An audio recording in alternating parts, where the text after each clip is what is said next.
Uma coisa que eu queria combinar com você é como é que eu vou lhe chamar, né? Porque você disse que não queria aparecer como a sua identidade, né?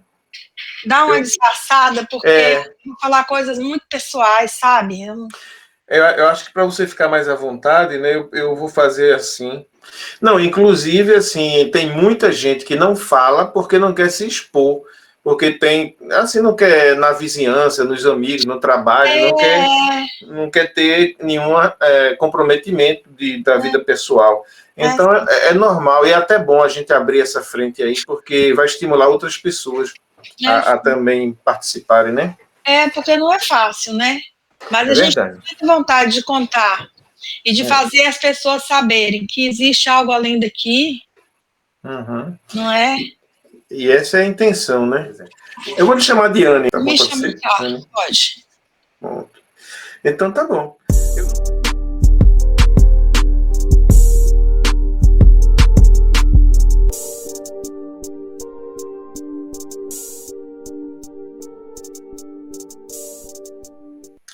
Olá, Anne, tudo bem com você? Tudo bem, Paulo. Graças Graças a a Deus. Deus. Graças a Deus. Então fique à vontade para se apresentar e começar o seu relato. Seja bem-vinda e, desde já, muito obrigado por se dispor a colaborar conosco, né? A divulgar seu relato. Eu que agradeço. Meu nome é Anne, eu moro aqui em Nova Jersey, nos Estados Unidos. Tenho 57 anos e trabalho como cuidadora de idosos.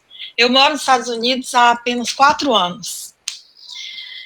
Vim para cá em julho de 2017. Porém, essa experiência pela qual eu passei aconteceu no ano de 2010. Início de 2010 eu tive essa experiência. Eu venho com muita vontade de contar para as pessoas, porque eu acho que o mundo está carente de saber que existe alguma coisa além disso aqui que a gente vive, não é? Então, no ano de 2010, mais precisamente no mês de abril, eu morava em Vila Velha, no Espírito Santo, ali próximo a Vitória, e eu vivia lá com minha filha, minha netinha, e muito assim só. Então eu viajei para Bahia, para casa da minha irmã, e ela me disse: Anne, por que você não entra no site de relacionamento para conhecer alguém, né? Eu já tinha ouvido várias amigas, vários conhecidos, de pessoas que entraram num site até muito popular no Brasil e no mundo. E eu fui, minha irmã também participava desse site, e eu fui, me inscrevi nesse site e conheci uma pessoa. Conheci uma pessoa nesse site e nós começamos a conversar. Conversamos por semanas, meses e meses. E um dia, essa pessoa me disse: você podia vir aqui no meu país, me conhecer, tudo. O país, se eu quisesse guardar segredos sobre ele, não poderia, porque na experiência apareceu assim, pelo que eu ouvi da voz do ser, no país, na experiência, quem tiver entendimento vai ver que o país já está dito ali. Mas eu vou antecipar, foi a Argentina. Uhum. Então, depois de muito tempo conversando, eu apresentei para minhas amigas, para minhas vizinhas. Eu contei para todo mundo sabia da existência daquele homem. Aí, nesse determinado dia, eu falei, eu vou lá conhecer, a gente já se conhece há tanto tempo, minha família sabe, todo mundo sabe. Então, eu não quis ir de avião. Porque toda vez que eu pensava em pegar o avião para ir para a Argentina, eu lembrava daquele filme Vivos, que caiu o avião na neve, aquela época lá, e matou todo mundo e tudo. E eu tinha um pavor de avião. Hoje já não tem, mas eu tinha. Então eu fui de ônibus. E para mim ia ser interessante também, entrar ali em Foz do Iguaçu, nas Missões e até Buenos Aires. Uhum. E assim eu fiz. Eu peguei o ônibus e fui para sair do Rio de Janeiro às 4 da tarde e saí de Vitória à noite, cheguei no Rio de Janeiro, às 4 da tarde eu peguei um ônibus e fui para Buenos Aires, conheci esse homem. Chegando lá em Buenos Aires, Encontrei, fomos para a casa dele, já éramos conhecidos. Há muitos meses a gente conversava. Me recebeu muito bem, tinha um filho, uma filha, a filha dele já casada. Então, por eu saber da existência desse filho, um universitário lá em Buenos Aires, e dessa mulher, que era uma pessoa casada, tinha uma filha, então eu me coloquei assim, mais calma. Eu sabia que era um relacionamento virtual, mas eu tinha muito conhecimento já da história da pessoa. Só que, quando eu cheguei lá, passado um tempo, eu fui vendo que aquele homem não era uma pessoa que, como se mostrava para mim na internet. Eu comecei a notar que ele era um pouco doente, e a doença dele era mental. Ele era uma espécie de acumulador. Eu comecei uma casa muito bonita, muito grande, mas eu comecei a notar uns disparates, assim, como, por exemplo, ele encontrava objetos na rua e levava para casa. E depois ele ficava, às vezes, o dia inteiro preso num quarto, não falava com ninguém. Eu fui começando a notar que aquele homem tinha, talvez fosse, hoje eu sei, era Alzheimer, mas ele tinha 64 anos. Geralmente o Alzheimer começa mais tarde, mas eu fui notando que aquele homem tinha Alzheimer e que ele tinha escondido isso de mim e a família também. Então eu fui levando aquilo em banho-maria. Eu não havia ido para ficar, apenas conhecê-lo e passear. Só que eu notei nele um excesso de apego. E ele foi se apegando muito. E aí, os dias se passaram, e quando eu falei, vou embora, eu notei que ele puxou um pouquinho a rédea. A essa altura, você já estava lá há quanto tempo?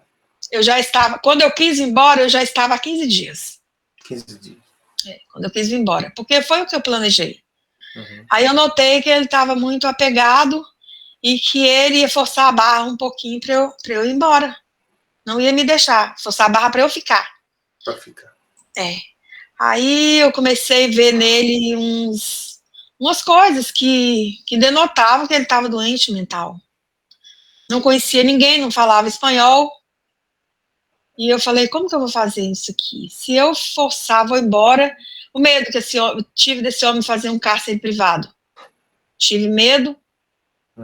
Aí, um homem muito forte, era o quarto dan, judô, alto, quase 2 metros de altura, muito forte. Eu falei, eu não vou poder enfrentar esse homem. Não falo espanhol. Nem socorro espanhol sem gritar. E eu entendia pouca coisa do que ele falava. E ele também entendia muito pouco de português. Mas a gente se comunicava. Sim. Só que aí foi passando, eu notei que ele não ia me deixar. Eu tive a certeza que ele não ia me deixar sair. Aí eu ia telefonar para minha família, ele ficava do lado. Eu ia usar o computador, ele estava do lado. Eu perdi a intimidade total com minha família. O computador era dele, eu não levei o meu. Ele sabia todas as senhas, e se eu passasse um e-mail, ele ia saber. Eu usava o computador, ele revisava, mas fazendo isso, mas de maneira velada. Porque era uma boa pessoa, gente boa comigo, não me maltratou em nada, não fez nada, mas aquela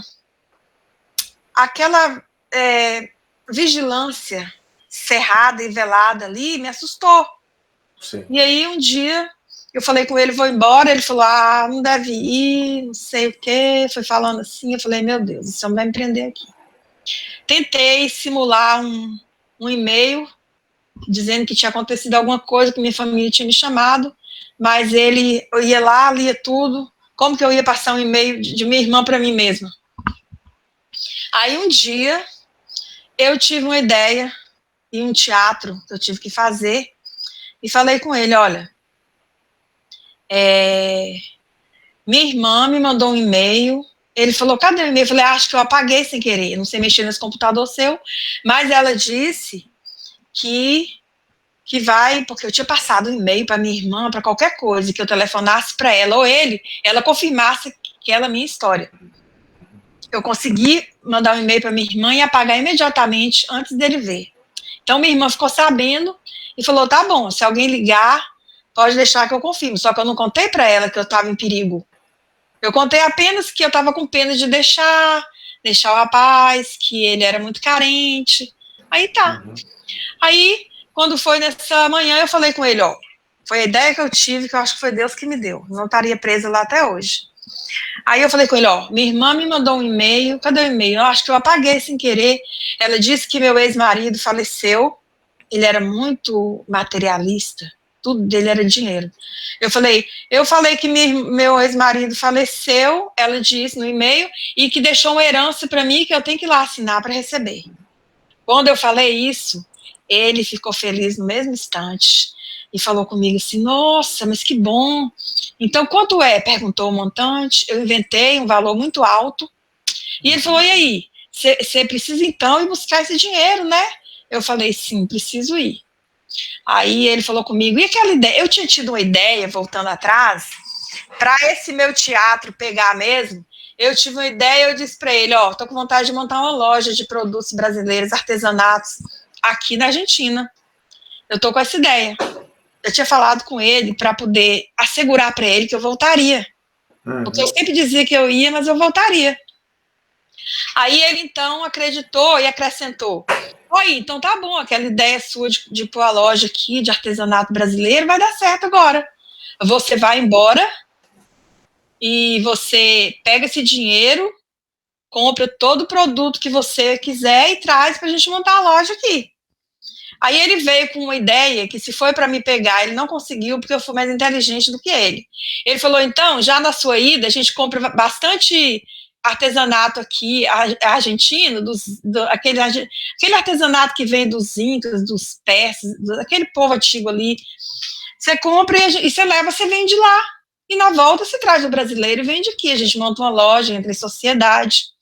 Aí eu tive que ser esperta e falei, não quero que você compre nada para eu levar. Porque eu imaginei, se eu aceitar o que ele quer comprar, ele vai dizer, olha aí, ela quer que eu compre e não volta mais. Falei, não, ia ser muita coisa, ele ia gastar muito dinheiro com isso. Eu falei, não precisa comprar nada, porque eu vou lá pegar o dinheiro, volto já com as coisas, daqui 15 dias no máximo eu vou estar de volta, e a gente monta uma sociedade aí, faz essa loja. Mas isso aí, eu estou minimizando a história, porque teve casos onde eu passei muito medo com ele lá, muito medo mesmo, na casa. Eu corri perigo com aquele homem, porque ele não estava no juízo perfeito dele. Então, várias vezes eu vi situações de perigo, como acordar à noite, ele está com a mão aqui no meu pescoço, bem grande a mão dele, que assim, sabe? Eu afastar a mão dele assim com medo. Eu passei muito medo com ele lá. Então, não que ele me ameaçasse ou por violência doméstica, não. Mas eu tive medo dele, sem controle de si, me fizesse alguma coisa de mal. Então, nesse dia, ele falou, então tá. Então você vai, compra tudo que tem que comprar e eu te espero aqui pra gente montar a loja. Aí, ele me levou na rodoviária, compramos a passagem, e eu entrei no ônibus. Antes de eu entrar no ônibus, ele quis voltar atrás na minha ida. Quando ele quis voltar atrás, eu falei forte com ele, falei firme. Falei, não, agora eu já estou de passagem comprada, estou com dinheiro para receber, estou com o meu plano pronto, você não vai me atrapalhar não, né? Ali mesmo, ele provou quem ele era, que era mesmo que eu estava pensando. Ali ele teve um surto quase psicótico, me deu as costas, voltou, foi embora e me deixou antes de eu embarcar. Sem mais nem menos. Naquela hora eu tive certeza que ele era doente mental. E várias outras coisas, como por exemplo, sair a pé de São Fernando e a Tigre a pé caminhando. Era totalmente louco. Aí, quando ele deu as costas, eu entrei no ônibus. O ônibus é aquele de primeiro e segundo, assim, aquele ônibus alto que viaja em missão, mais ou menos. 2 andares. É isso. Quando ele deu as costas, eu respirei fundo, entrei no ônibus, fui pro andar de cima, tava vazio. Sentei na última poltrona. Não tinha ninguém ali, só eu, o motorista lá embaixo. Na hora que o motorista deu aquela rezinha para sair da plataforma, eu tive um ímpeto, assim, de ajoelhar e orar e agradecer a Deus porque tinha me livrado da morte. Então, eu ajoelhei na última poltrona e eu orei com muita força, com muita fé, com muita gratidão, agradecendo a Deus que eu estava livre daquele homem que podia ter me feito um mal muito grande. Seria de cárcere privado para lá. Não sei mais o que seria, porque quando acontece a experiência do ser falar comigo, que eu chamo de Deus, eu sei que ia acontecer. Eu fiquei sabendo que ia. E aí, o ônibus tá que viajar lá para o Brasil, fomos viajando, passamos até que chegamos, isso à noite, saiu à noite o ônibus, até que chegamos na Foz do Iguaçu, Argentina. Ali o dia já tinha amanhecido, eu desci do ônibus, me cobraram a multa por excesso de tempo no país, eu atravessei no mesmo ônibus e começamos a viajar dentro do Brasil já. Quando chegamos em Maringá, no Paraná, devia ser mais ou menos 10 horas da noite. Aí começa a experiência terrível. 10 horas da noite, entre 10 e meia-noite, eu acho que era. Chegamos em Maringá. O motorista fez a primeira parada, porque dentro da Argentina o ônibus não parava, tudo era servido dentro do ônibus, refeição, bebida, tudo. Chegamos em Maringá, o motorista parou numa parada obrigatória que tinha. Nós descemos para fazer um lanche, alguma coisa. Todo mundo desceu, eu desci naturalmente e fui. Eu lembro que eu tomei, acho que um suco de laranja, não lembro se eu comi alguma coisa, e subi. Agora começa. Quando eu subi no ônibus, o único tempo que deu para acontecer isso foi eu tomar assento na poltrona. Ela era daqui deitável, eu já havia levantado, porque já não queria mais ficar deitado. O tempo que deu, por isso que eu asseguro para todo mundo que não foi sonho, porque não passou um minuto depois que eu tomei assento na poltrona para eu começar. E aí começou. Aí começou a coisa mais incrível que eu pude experimentar na minha vida. Porque eu sentei, só fiz isso. Foi assim. Aí eu comecei a ouvir, no meu ouvido direito. Gente, eu não sei como que eu explico, porque eram palavras, mas não eram palavras. As palavras, a coisa mais interessante do mundo, meu coração arde só de falar isso, é que as palavras que eu ouvia não eram palavras, era voz humana ao meu ouvido, era voz humana na minha mente, no meu coração, na minha alma. Mas aqui, no meu ouvido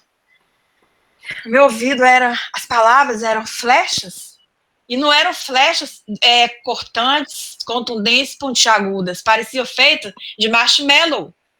Eu sentia as flechas entrarem e cada palavra era uma flechada no meu ouvido. Vou te dar um exemplo aqui. Por exemplo, eu vou te dizer assim uma frase. Paulo, você é um homem muito inteligente. Faça de conta que você é uma flecha, uma é uma flecha, entendeu?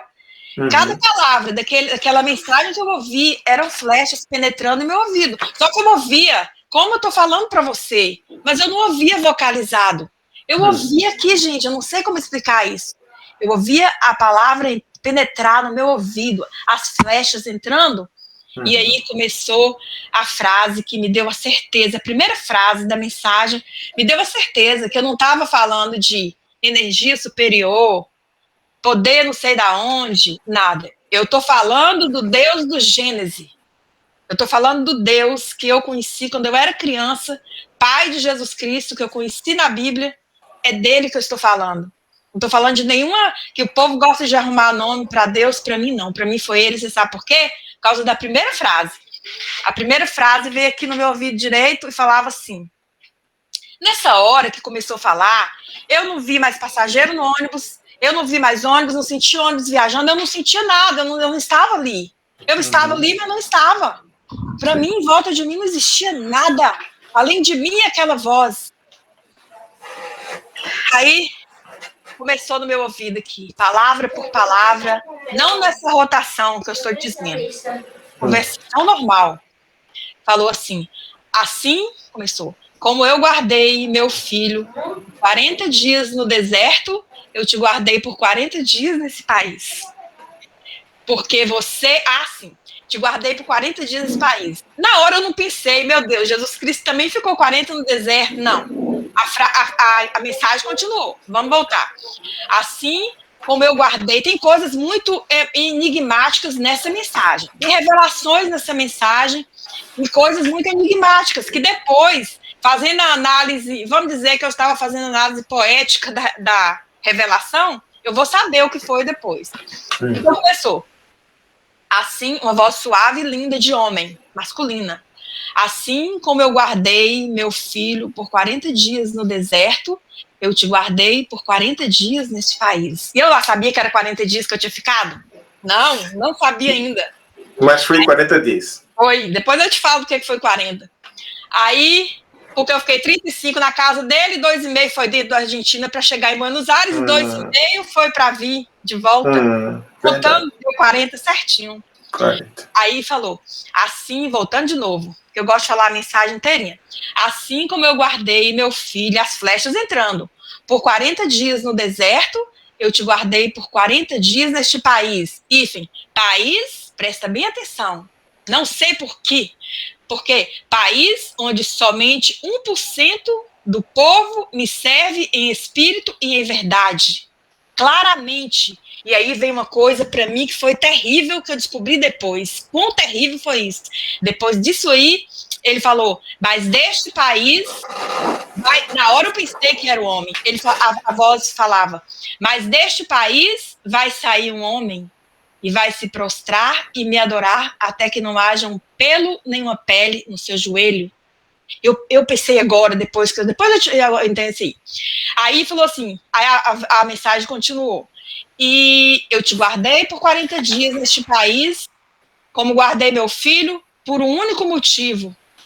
Porque eu sou o seu Deus, você é minha filha e eu te amo. E entrou as 3 últimas flechas no meu ouvido, e a partir daí eu já não estava mais no ônibus. E aí eu vi o lugar. Aí eu vi o lugar onde eu fui. Eu sei que eu não morri porque eu não tive mal súbito, eu não estava doente e eu não fui internada por nada e nem tive acidente, nada. Eu estava numa poltrona de ônibus.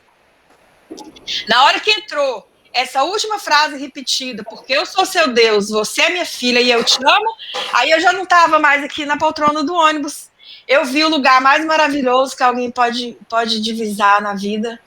E foi assim, um lugar imenso, muito imenso, cercado por muros muito brancos, de um branco quase azulado. Então eu não olhava para os lados, eu só olhava para a minha frente. Na minha frente tinha uma paisagem como nos quadros da minha infância que minha mãe me dependurava na parede. Era um rio muito cristalino, uma vegetação terrivelmente verde do lado, de um verde lindo, muitas flores, a maioria brancas, e um rio imenso. Do outro lado do rio, um vazio, uma imensidão azul. Uma imensidão azul. E além do rio, aquela imensidão, e aquém do rio, uma fila de gente enorme, sem fim. E nessa fila eu vi meu ex-marido, que havia falecido, o pai dos meus filhos. Ele estava com a mesma roupa que nós havíamos casado, uma calça jeans, uma calça bege e uma camisinha azul de voal. Ele estava com aquela roupa. E o que eu vi, perto daquela fila ali, correndo, hoje eu digo que ele corria como o coelho de Alice no País das Maravilhas, um homem de túnica branca. Ele corria demais. E ele pegava cada uma daquelas pessoas pela mão, emergia, submergia. Submergia, né? Submergia. No rio, e ali eu já não via mais aquela pessoa. A impressão que eu tinha é que aquela pessoa atravessava o rio para o outro lado azul. Ele vinha correndo de novo, pegava outra, aquele homem corria muito. Ele corria muito, pegando aquelas pessoas pela mão e fazendo uma espécie de batismo. E porque eu vi meu ex-marido ali, depois eu fui analisar isso. Eu vou contar para você a análise que eu fiz. Então, Fazia tempo que seu ex-marido tinha morrido? 2010, ele morreu em 2004. Tinha 6 anos. Aí eu vi quando pegou ele pela mão, passou pelo rio e já não vi mais. E assim, aquele homem de túnica branca corria muito, pegando aquelas pessoas, passando por aquelas águas cristalinas, e ali a pessoa já sumia para o outro lado, para a imensidão azul de lá. E aí eu fiquei parado ali, estática. Eu não ouvi mais a voz, que me falou no ônibus, não ouvi mais. Eu não ouvia ninguém, o homem falava alguma coisa ininteligível, o que batizava as pessoas. E aí eu olhei para o lado. Quando eu cansei de olhar para aquele homem batizando aquelas pessoas, eu olhei para o lado, para o muro branco. Quando eu olhei para o muro branco, gente, aquela frase que eu ouvi, que ele falou, você é minha filha, eu sou seu Deus e eu te amo. Estava escrito no muro branco, em letras garrafais, em alto relevo, só que de ouro puro. As letras eram de ouro. Você sabe o que é trator, máquina de terraplanagem? Uhum. Cada letra era do tamanho de um pneu de um trator daquele muro imenso. E estava escrito em ouro, em alto relevo, que eu tinha vontade de passar a mão, mas eu estava longe, porque estava dessa grossura assim, a letra para fora do muro, escrito, porque como se tivesse reticências, e a frase continuasse ali com P. Porque eu sou o seu Deus, você é minha filha e eu te amo. Em ouro, no muro branco, e eu pensei, a última frase que eu ouvi no ônibus foi essa, e parece que o ser quis enfatizar, escrevendo de ouro no muro. Uhum. Porque é como você dizer para uma pessoa assim, eu te amo, e achar que aquilo tá pouco, e ir lá escrever num papelzinho e mostrar. Como os amantes que escrevem nos muros, eu te amo, né? Sim, exatamente. Fulana, eu te amo. Acha que é pouco verbalizar, quer eternizar, não é? E quer que todo mundo veja ali no muro, né? Quer que todo mundo veja. Uma declaração de amor. Então eu olhei para aquilo e vi, meu Deus, o ó, por exemplo, que eu vi assim, meu Deus, era de um tamanho que eu não posso dizer. E o ouro era o ouro mais brilhante do que qualquer ouro que eu vi aqui na terra. E essa frase estava escrita no muro. Toda vez que eu lembro, eu choro. É porque eu sou o seu Deus, você é minha filha e eu te amo. E foi bastante. Eu olhei para aquela frase e ali encerrou. Quando eu abri meu olho, eu estava na rodoviária de São Paulo. Foi isso que aconteceu. Quanto tempo você acha que passou da hora que você sentou ali até chegar em São Paulo? Bom, você sabe o que é a pessoa perder a noção aqui e lá? Eu não sei se depois disso eu abri meus olhos. Eu não lembro de ter visto mais ninguém depois disso. A única coisa que eu lembro é que quando eu dei por mim, eu estava na rodoviária de São Paulo. Eu nunca vi ainda a distância entre Maringá e São Paulo. Uhum. Eu não sei qual é a distância. Mas o tempo que eu fiquei lá, foi um tempo, assim, não foi muito tempo para mim, sabe? Foi o tempo suficiente para eu ver aquele homem que batizava as pessoas de túnica branca, para eu ver aquele homem puxar mais ou menos umas 10 pessoas pelo braço. E muito rápido. E eu fiquei extasiada olhando a paisagem e esqueci. Fiquei olhando aquele rio lindo. Aí eu tinha vontade de morar naquele quadro, mas era uma coisa de verdade, porque ele mergulhava as pessoas. E depois o muro branco, muito alto. Se eu olhasse para cima, ele não tinha altura. E se eu olhasse para baixo também, eu não conseguia ver. Não via o fim. Não, e não sabia se eu estava ali em pé, não tinha chão debaixo dos meus pés, não sentia o chão, mas eu sentia que eu estava firme em algum lugar. E aí, quando eu olhei para o lado que eu vi a frase, foi isso aí. Aí eu acordei em São Paulo, eu já desci ali, eu não lembrava de nada dessa experiência, eu desci como eu houvesse descido de uma viagem qualquer, sem ter visto nada. Desci em São Paulo, nessa época eu fumava, queria fumar na rodoviária, não podia, que era proibido. Encontrei um policial, o policial falou, não, você pode ir ali, pode fumar seu cigarro, foi lá comigo, ele fumava também. Entramos no ônibus e viemos para Vitória, para o Rio. No Rio, esse policial desceu, continuei para Vitória. Quando eu cheguei em Vitória, eu já cheguei toda bagunçada, porque eu pedi um taxista para me levar em casa. Quando eu pedi, ele foi lá consultar outro taxista, isso era madrugada. Quando ele voltou, eu falei, por que você foi perguntar para o outro taxista por quanto você me levava? Não vou com você, nem vou com ele. E fui de ônibus. Subi a rampa, peguei meu ônibus. Quando cheguei em casa, meu filho veio me receber, eu não abracei ele, passei direto. Parece que eu estava numa espécie de transe e também estava sabendo o que as pessoas falavam, sem ouvir. Você percebia o que as pessoas pensavam? Aham. E depois, eu só queria minha neta de 4 anos, mais ninguém perto de mim. Eu fiquei isolada 2 meses, porque quando eu cheguei que eu vi minha neta, eu comecei a lembrar da experiência. Voltou tudo na minha cabeça. Sim. E eu não queria mais ninguém, não queria falar com ninguém, eu não queria ser mais da terra, eu achei que aquilo era muito sublime. Então eu fiquei só com minha netinha no meu quarto e sem descer, sem nada, morava no 3º andar. Um dia, eu acordei com essa experiência na minha mente e fui fazer uma espécie de análise. Falei, primeiro que eu quero saber. A primeira frase eu já sei. Assim como eu guardei meu filho por 40 dias no deserto, eu te guardei nesse país por 40 dias. Aí eu voltei, fiz as contas, falei, bom, 35 foi na casa do homem e 2 dias e meio foi de Foz do Iguaçu, Argentina, para Buenos Aires e de Buenos Aires para Foz do Iguaçu de novo. 40 dias cravado. Verdade. E eu não sabia, não tinha feito a conta. Até aí, tudo bem. Eu sabia da história de Jesus no deserto, que eu já li a Bíblia. Os 40 dias que ele ficou, sabia que era 40 também. E meus dias lá, 40. Aí estava explicado para mim. Mas aí veio. Mas desse país vai sair um homem e vai se prostrar e vai me adorar, até que não reste um pelo, uma pele em seu joelho. Eu falei, pronto, o homem vai apaixonar por mim, vai se converter, vem para o Brasil, e vai ser crente, vai ser católico, vai ser espírita, mas vai deixar de ser a pessoa que ele é, vai melhorar, e nós vamos casar e pronto, acabou. Mas aí o homem morreu, o homem faleceu pouco tempo depois. Mas o homem que você fala que faleceu, qual foi? O de lá da internet, o da Argentina. Ah, o de lá. Quer dizer que você achou que era ele, mesmo com todo aquele problema? Quando eu fui analisar, eu achei, talvez ele vai ficar bom, vem, né?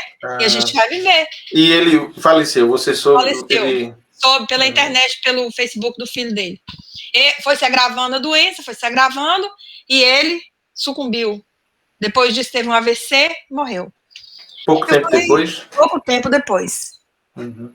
Aí eu falei, meu Deus, que história é essa desse homem? Nunca tive coragem de falar isso para ninguém, mas dentro de mim, eu falei, por que será desse país, Argentina, vai sair um homem, vai se prostrar e vai me adorar, até que não reste um pelo ou uma pele em seu joelho? Essa frase é muito forte, não é? De onde eu ia tirar isso? Então, aí eu voltei à minha vida, a tristeza que eu tenho é que depois dessa experiência, eu achei que eu devia rasgar minha roupa e rolar na cinza, porque eu tinha ouvido a voz de Deus e eu não fiz isso, né? Eu não fiz, eu continuei, depois de 3 meses, eu continuei minha vida normal, fui fazer o que eu sempre fiz na minha vida, que era sair, passear, me divertir, beber, fumar, fazer o que eu sempre tinha feito, o que eu sempre fazia, sem ter absorvido disso aí nenhuma mudança para a minha vida. Eu não tive entendimento para perceber a magnitude daquilo. Sim. Talvez subconsciente, no meu subconsciente, eu pensasse que aquilo fosse acontecer outras vezes, que era uma coisa corriqueira, mas não era uma coisa que, igualzinho Deus se calou para Moisés por 400 anos, ele se calou comigo por muito tempo por causa disso, viu? E quando ele abriu a boca foi para me dar um pouco de corretivo. Quer dizer que houve a experiência, depois desapareceu tudo, você não teve mais nenhum contato, nem nada? Não, depois de algum tempo foram acontecendo coisas que eu sabia que era por causa da minha total falta de importância para aquele evento, para aquela experiência. Sim. Então, eu acho que esse ser, que é meu Deus, que falou comigo aquilo ali, ele me mostrou mais uma experiência que eu passei, foi forte, porque eu tive uma experiência, assim, eu sei que aquilo não foi uma coisa normal, foi triste para mim, foi pesado para eu passar, mas esse mesmo Deus que falou comigo lá no ônibus, ele falou comigo depois, através de uma pessoa, que eu estava passando aquilo por causa da desimportância. Sim. Que eu tinha dado à voz dele. Uhum. Então eu passei por uma experiência, eu passei por várias outras experiências. Antes eu já tinha tido uma experiência sobrenatural muito forte, antes de acontecer essa. Mas eu acho que essas outras minhas experiências são tema para outro vídeo, né? Porque se eu for contar tudo aqui, vai fazer uma mistura. Uma das perguntas que eu ia lhe fazer é se você já tinha tido algum outro tipo de experiência parecida com essa, ou se essa foi a única e a primeira, mas pelo que você está dizendo, você já teve alguma coisa antes. Ah, sim, não de sair do corpo, como nesse caso, parece que eu saí, minha alma, meu espírito, eu tenho certeza que eu não estava mais no ônibus. Mas eu já tive uma experiência muito forte, totalmente sobrenatural, comigo aqui mesmo, na Terra, andando na rua. Eu tive, e foi muito forte. Só que não assim para eu sair como eu saí nessa daí, né? Sim. E aí você sentiu aquele silêncio e achou que é porque você continuou com a sua vida normal, não mudou nada e acha que isso provocou esse afastamento. Mas depois houve alguma mudança na sua vida? Algum retorno, alguma conexão com o divino? Houve sim. Houve uma reconexão, porque eu resolvi mudar. Eu fui perdendo o prazer pelas coisas insanas que eu fazia, como fumar muito, sair para a noite, beber, sabe? Eu fui mudando muito o meu modo de vida. E aí, depois que eu fui mudando, fui ficando mais calma, mais quieta, eu comecei a ver esse ser operar na minha vida outra vez, coisas maravilhosas. Bom, sobre aquela experiência que você teve, né, lá no ônibus, que você se sentiu ser levada para outro plano, realmente eu já vi muitas outras experiências semelhantes. É muito parecido com a EQM, por exemplo, né? Mas a EQM é só um tipo de experiência, aquele que você tem uma proximidade muito grande da morte por alguma doença, algum acidente, e aí sua essência divina, né, que o seu espírito sai do corpo. Mas existem muitas outras formas disso acontecer. E essa forma espontânea que aconteceu com você, eu já vi muitos relatos também de acontecer. Isso é muito semelhante a um EQM. Só muda a forma como acontece, né? E também que a gente não vê o nosso corpo aqui como geralmente os EQM veem, né? Eu não vi, eu não sabia. Eu sabia que eu já não estava mais ali na poltrona, porém, não teve o caso de eu olhar de cima e me ver na poltrona. Eu apenas não estava mais no ônibus, eu estava em outro lugar. Embora esse outro lugar seja um lugar que não é tão objetivo assim como aqui na Terra, que às vezes há variações da descrição desse outro lugar, desses outros planos, que parece que existem uma infinidade de outros planos. Com certeza. Para onde a gente vai, né? Com certeza. Quando Paulo disse assim, houve um homem, o Paulo antes Saulo, ele disse, houve um homem que há 14 anos atrás, não sei se no corpo, não sei se fora do corpo, foi ao terceiro céu e viu coisas inefáveis, e ouviu palavras inefáveis que não é lícito contar para nenhum outro homem. Pois é, ele teve uma experiência assim. Ele foi. Então, mas tem algumas coisas que você falou que se repete. Por exemplo, um muro branco, sem fim, enorme. Eu já vi isso em muitos relatos sobre muro branco, parede branca, letras que aparecem, por exemplo. Inscrições que eu vi. Também já. E essa passagem que esse ser, né, o próprio ser também vestido de branco, ele aparece em muitas experiências. Sim, com essa túnica branca.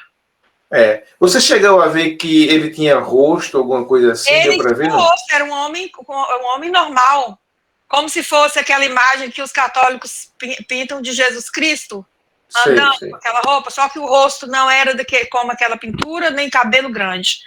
Era um cabelo curto, a pele era morena, eu me lembro muito bem, porém ele corria tanto que eu não conseguia visualizar perfeitamente o rosto.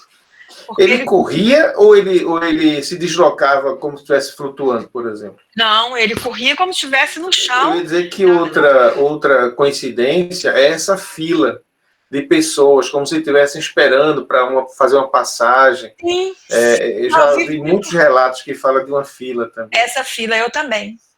Essa fila Você já eu não viu, né? conhecia mais ninguém na fila, mas meu marido, a roupa que a gente casou, lá estava ele de pé esperando para aquele homem, até que pegou pela mão e levou. E aí era como eu te disse, depois que passava pelo rio, eu acho que atravessava para aquela imensidão azul lá, porque não voltavam. Essa passagem também, que acontece de muitas formas, às vezes é um portal, às vezes é entrar numa luz e desaparecer, como nesse caso foi entrar no rio. Porque ele pegava pela mão e levava, voltava, pegava outro pela mão e levava. E foi assim, corria assim, desesperado. É bom que as pessoas saibam que existe a experiência e existe a interpretação da experiência.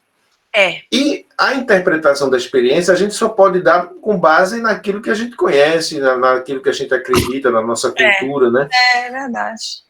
Por isso que por exemplo, na época de Elias, né, tem escrito lá na Bíblia, que Elias subiu numa carruagem de fogo e foi embora. Se fosse hoje, a gente não chamaria de carruagem de fogo, a gente chamaria de disco voador, né? Que saía fogo e uma nave espacial.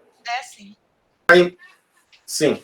Eu achei intrigante esses números, principalmente esse negócio de como que Deus vai falar comigo 1%, né? É uma coisa eu achei interessante essa previsão aí que ele deu de um homem sair de lá da Argentina. Sim. Aí, no caso, a gente lembra do Papa Francisco, né? De repente, eu lembrei. Pode ser, né? Demorei muito tempo para lembrar disso, porque para mim era o homem que eu namorava que ia sair de lá.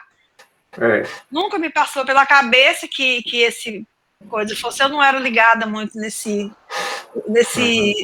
saber notícias do catolicismo, nunca fui ligada. Então, eu não via TV, nunca gostei de televisão. Então, eu nem sabia que o Papa ia ser um candidato, ia ser da Argentina, isso faltava 3 anos ainda.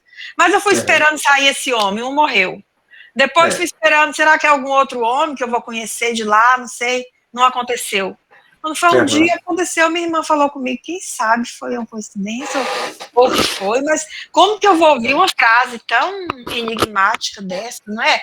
E eu fiquei assim, um pouco pensativa sobre aquele pedacinho que fala, vai se prostrar e me adorar. Foi uma linguagem tão erudita que falou essa voz para mim, vai se prostrar e me adorar até que não reste um pelo ou uma pele em seu joelho. Uma frase muito forte. É uma linguagem assim figurada que mostra que é um homem de oração, um homem de fé, né? De entrega, confiança. É por isso que eu falo assim, que a gente tem que saber separar a experiência da interpretação da experiência. Um índio, né? Um índio que nunca... Hoje em dia, os índios da Amazônia já viram avião passar, helicóptero, tudo. Mas digamos que você chegasse num lugar onde nunca nenhum índio viu nenhum avião, nenhum helicóptero. Chega um homem no helicóptero e desce ali. Ele vai dizer que aquilo é um deus, né? É mesmo. Vai dizer que é um deus que veio num pássaro gigante, porque a linguagem do índio é o quê? Pássaro, é homem, é Deus, então... É tudo muito natural, né?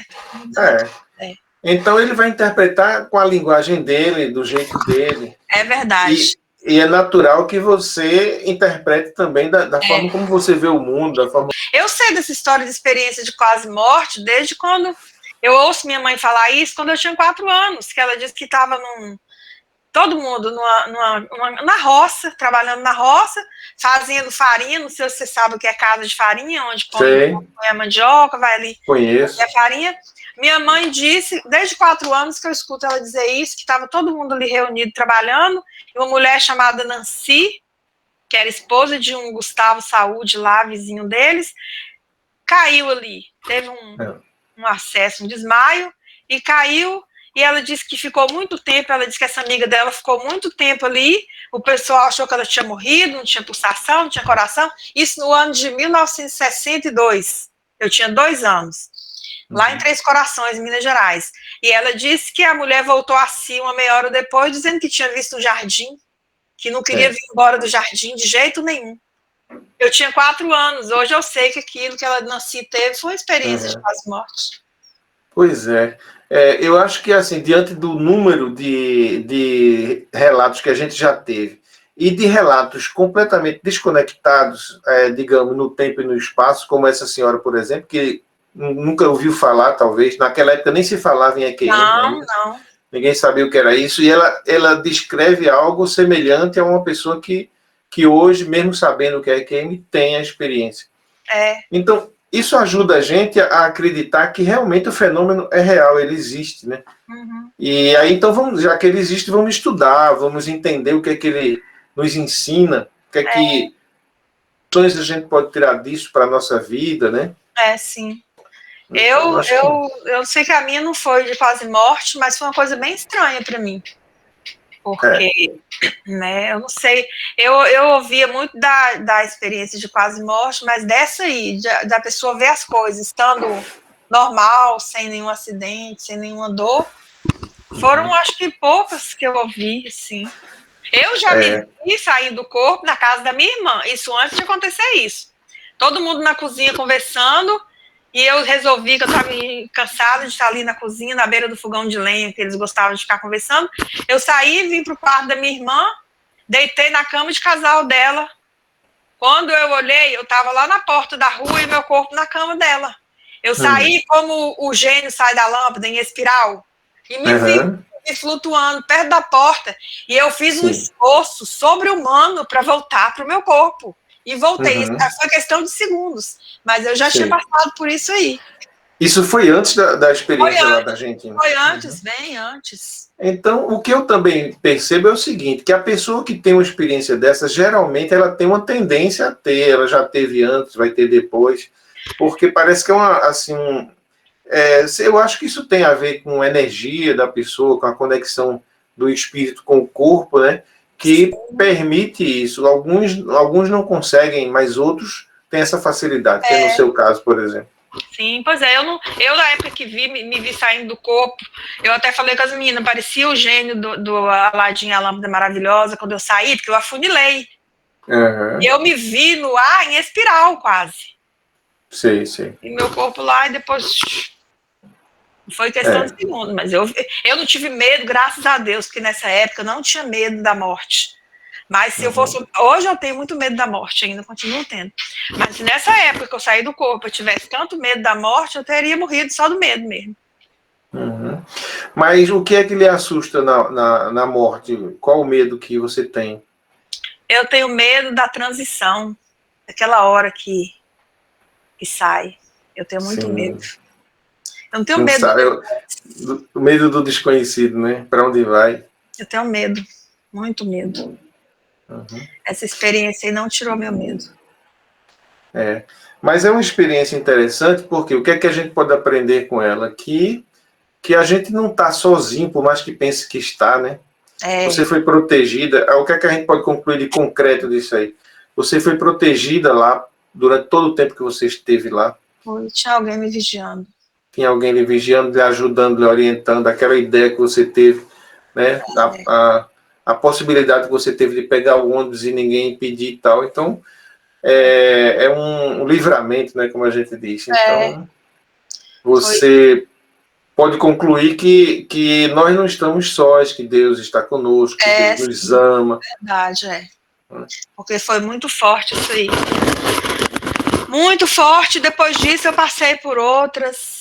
Antes disso também já passei por outras, sabe? E coisas assim que a gente tem certeza absoluta que não foi natural. Graças a Deus. E aí, no caso, qual a mensagem, né, que você conclui disso tudo e que gostaria de deixar para as pessoas que estão nos assistindo? Eu sempre tive vontade de contar isso, essa experiência. Primeiro, porque quando acontece uma coisa que a gente fica feliz, a gente tem vontade de dividir com as pessoas, né? Segundo, o que eu quero dizer é que não importa se a pessoa esteja fazendo algo que não seja do agrado do universo, que seja contra as regras todas, isso significa que você não vai ser ajudado. Só porque você está se considerando fazendo uma coisa errada, como eu me considerei errada, significa que Deus não está com você. Significa que se ele tiver que estar, ele vai estar, esteja você onde estiver, fazendo o que estiver fazendo, a menos que você esteja matando um, levantando um falso testemunho e outro fazendo coisas terríveis, aí eu não digo. Mas se você está fazendo o bem que você quer fazer, você não consegue fazer totalmente. O mal que você não quer, você está inclinado a fazer. Mas Deus sabe dessa sua fraqueza. Se você não crê em Deus, você tem que crer em uma energia, tem que crer num ser superior, mas sabendo que esse seu ser superior não vai te deixar só porque você caiu em desobediência para você mesmo, talvez para ele nem seja. E que bom que a gente sabe que tem outro lugar aí, onde a gente vai. Um lugar bom. Né? Muitas vezes a gente se culpa por estar se divertindo, por estar vivendo uma vida alegre, agradável, estar festejando com os amigos, mas isso para Deus pode não ser um problema, né? Pode não ser, não é verdade. A gente, cada um aqui, se o coração da gente nos condena, a gente vai acabar, a gente mesmo se condenando, nem é Deus. Né? Existe só uma lei, que é o amor. É verdade. Se você está amando, fazendo bem, e não tem nenhum problema que você vá se divertir. Né? Tem não, É porque eu era um pouco desregrada mesmo, sabe? Então eu sosseguei um pouco, continuo saindo, faço muita coisa que eu gosto, mas com mais moderação. É normal, com a idade a gente vai ficando mais moderado.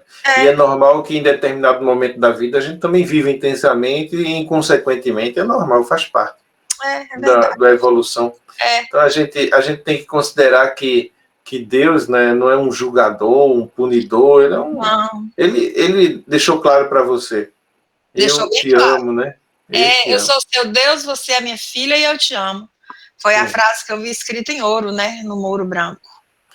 Eu sou seu Deus, você é minha filha e eu te amo. Foi desse jeito a frase. Pode ser até o título do nosso vídeo, né? Pode ser o título. Eu sou seu Deus, você é minha filha e eu te amo. Foi isso que foi mais impactante para mim, foi isso. É o que fica mesmo da história. Tá certo. Então, você tem mais alguma coisa que gostaria de falar? Não, eu já disse o que eu disse no final. Agora é que, por menor que a gente se sinta, Deus não vê a gente do tamanho que a gente se vê. Deus vê a gente do tamanho que Ele quer nos ver, não é? É verdade. Então, que esse seu relato aí possa correr o mundo e ajudar muita gente.